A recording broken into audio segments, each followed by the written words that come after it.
Good morning and welcome to Cheche, the show where opinion counts, live on Citizen TV. I'm your host, Udwak Amimo. Now, the fate of senior police officers hangs in the balance after their vetting. The vetting is part of efforts to transform what is seen to be one of Kenya's most corrupt and inefficient institutions, the police. Heading the vetting and the transition to a professional and effective police service is the head of the National Police Service Commission, Johnstone Kavulundi. He's our guest on Cheche today. Also with me, the Cheche panel, one-man panel today, of Mutegi Njao of Royal Media Services. Good morning and welcome to Cheche. When will we know the fate of these senior officers, the 23 you've vetted so far? Thank you. We should be able to know who is in and who goes out in the course of the week. By Friday or Saturday, we should be in a position to tell the public, after we've already informed the officers, those who have succeeded in convincing us that they are of the right professional qualifications and standard to be left serving in the police service. What criteria are you using to determine who goes and who stays? We have got very varied criteria. Firstly, it's important to take note that a police officer is first and foremost a professional. So we look at the professional qualifications and entry requirements.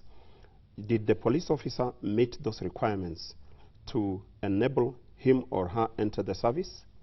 Two, to what extent has that police officer improved himself or herself as part of the pursuit of professionalism in the service? Thirdly, we consider their work record, their performance as police officers. And fourth, we also consider the extent to which they observe human rights in the course of doing their work. Then fifthly, we take a look at the integrity record. And finally, we take a look at their financial probity.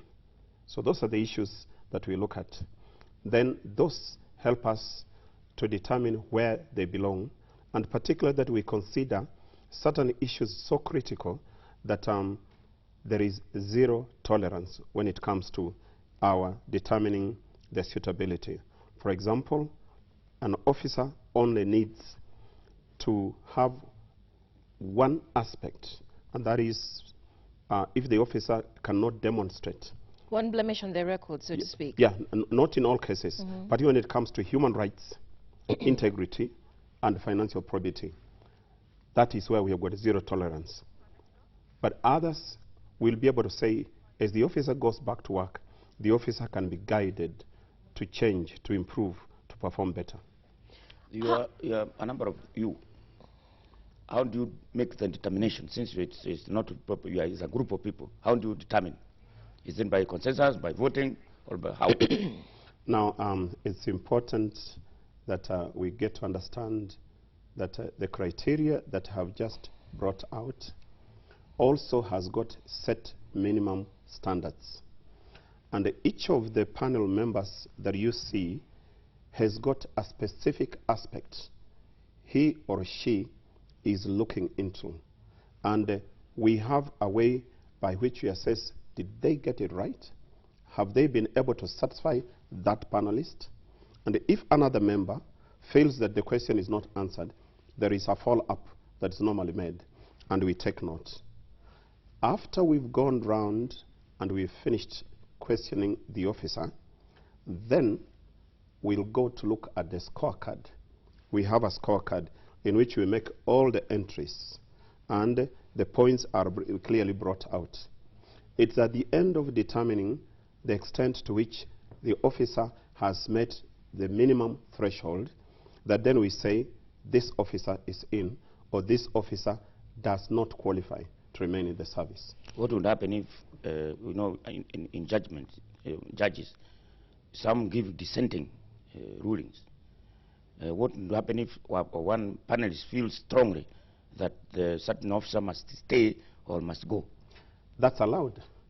So what happens? It's an opinion. If one officer feels that... one panelist. One panelist. Yes. That panelist will have to indicate his or her views in writing.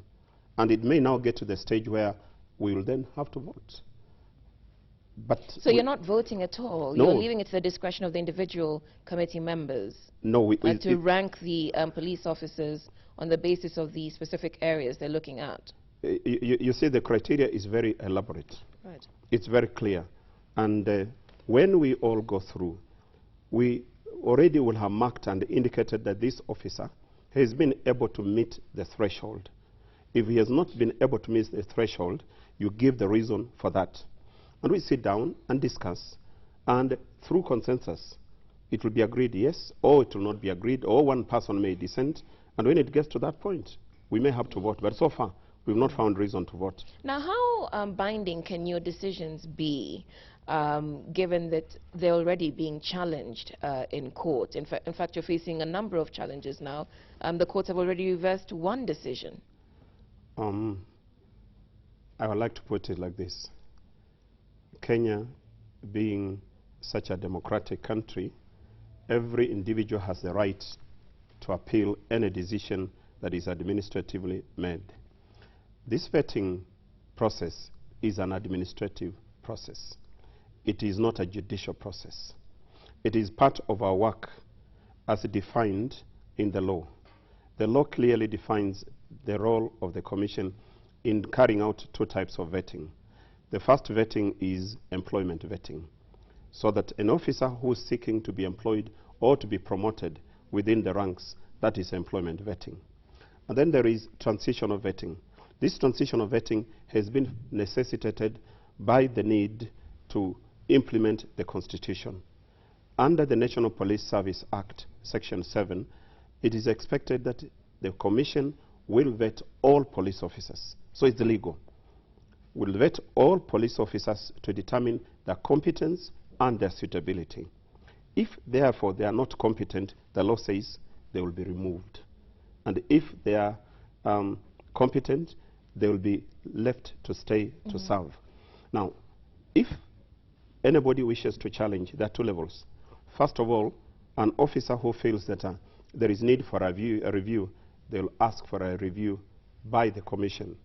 And if an officer is still dissatisfied, that officer has a right to go to court. So that's their right. Okay, so that's what we've seen in the case of Francis Okonya. But there's also another challenge, which is that you and the Inspector General of Police, David Kimayo, should not be part of this vetting process. And why should we not be? We are commissioners of the Commission. And there isn't a discrimination in the sense that the Commission, first of all, must be chaired by the chairman. I'm the chairman. So nobody else will chair the Commission if it is not myself. I'll also have an opportunity to hand over the chair to somebody else should we come up with the different vetting panels. Then it will be my responsibility to appoint 4 other persons to chair those panels. The Inspector General of Police is a commissioner of the National Police Service Commission, much as he is the Inspector General. So he has got an equal right as any other commissioner to participate in the vetting. What about the challenges that seem to be in the pipeline with the senior officers claiming that the parameters of the vetting process were not made clear to them and they were in a sense ambushed? You know, a lot of times if a person feels that they are not too prepared, the person will look for an excuse. The vetting regulations by the Commission were published in good time. And before the vetting started, these regulations were in place. And even before the regulations were published. When were the regulations published? They were published on the 16th of December. But then the vetting started a week later or thereabouts? Yes. Well, they would argue that they weren't given sufficient time to prepare. They were given sufficient time because these regulations were prepared by the National Police Service, the National Police Service Commission, and other stakeholders. And after it was agreed through a validation process, then they were made available to the officers when we did the briefing. Which was when? We did the briefing on the 23rd of November. And we brought all this information to their attention. So they had at least a month? They had at least a month. So by the time they were being published, they already were in in the domain of everybody, the public domain. So it's an excuse. Those officers who have gone to appeal in the High Court, have they appealed with you? You say there is a review. You can, but already what you are doing now is vetting. Yes. Have you started the process of reviewing those who you have sacked? The reviewing is expected to be concurrent with the vetting. Now, in this case, the review panel is waiting for persons who want their cases reviewed, any of those three. Now, what is interesting is that the officer who went to court... In fact, there are three of them, I think.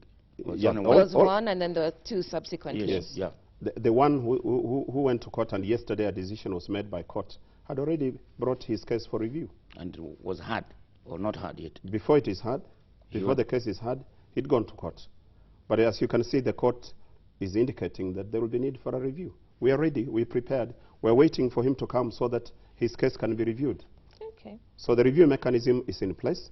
And once we have more officers being vetted, concurrently, anybody who is dissatisfied will have the right to come to the review panel, and the panel will be able to exercise its authority. What you are reviewing now, or the people are vetting now, are very senior officers. Yes. Do ordinary policemen, a constable, know about these regulations? They know about the regulations. How do they know? Have you gone through session with them to tell them that this is what is required? No. To prepare them. Ordinary constable in the station. I agree. You see, when these regulations were published, one thing with the public service is that it is your responsibility to get hold of information. You cannot say you are ignorant of the law. Number two, it will be some time before we get to the constables. It won't be too immediate. So we already have made arrangements to ensure sensitization of officers at the lowest level. But as we speak now, officers in the ranks of assistant commissioner, senior assistant commissioner, deputy commissioner, whom we have just vetted, are fully conversant, and they know where to find this, because it's a document that is in public domain. When it now comes to senior superintendent, superintendent of police, and the lower ranks, we shall send out our teams to sit down with them. And you see, in a learning process, there is also forgetting. The longer you take before you get into action, the more you realize that people have forgotten what it is that you went through. So we are being very strategic. Okay. How do you explain, though, or help us understand why it seems that with some officers you've taken